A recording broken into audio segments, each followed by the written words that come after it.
Narconon program, you sweat out in a sauna, and you take massive doses of nicotinic acid, which is otherwise known as niacin. Yes. Mm-hmm. Now, if you could actually do a web search, and find that nicotinic acid in very large doses is toxic to the liver. Absolutely, I have it.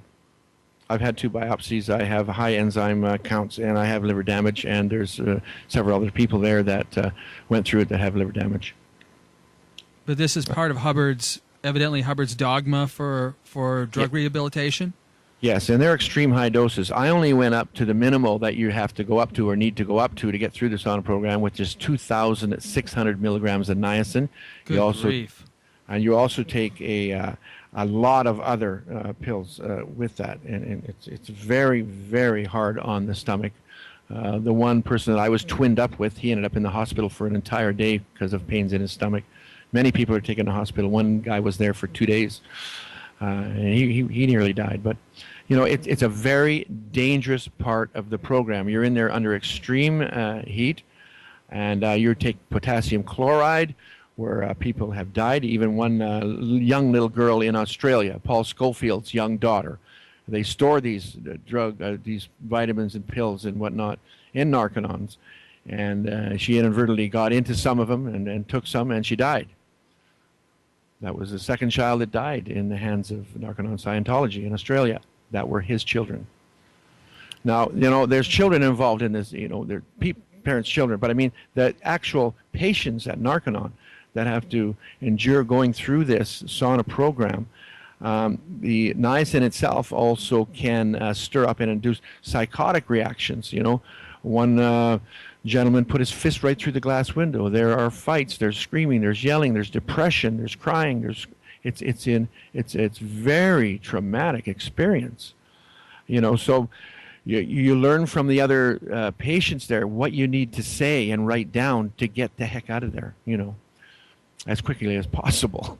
You turn beet red, you itch. I thought I was going to have to go to the hospital when I had my first reaction. It's horrible. Pins and needle feeling, you know. A lot of people are throwing up and vomiting. You've got as many as, when I was there, I think there was 17 in the sauna, but it goes up as high as 20, 25 people, and you got one little toilet in one little bathroom. It's incredible. It really is. And you've got unqualified staff there that are monitoring the sauna, monitoring the reactions, and writing down on reports. Are these people licensed medical practitioners, nurses, that sort of thing? Absolutely not. There are no nurses, doctors, medical practitioners, or any qualified medical staff at Narconon in any phase of the program.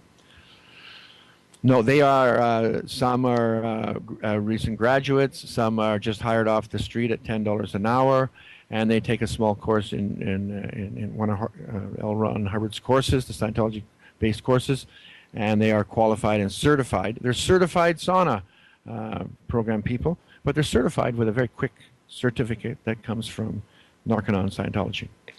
So no, they're not qualified in any which way, shape, or form. They don't receive medical training. These are not medical professionals. They're just people who have taken one or more Scientology courses. Yes. Yeah. And right there at the Narconon facility. And the same people who work in the detox and withdrawal and care for people who are quite ill and at high risk.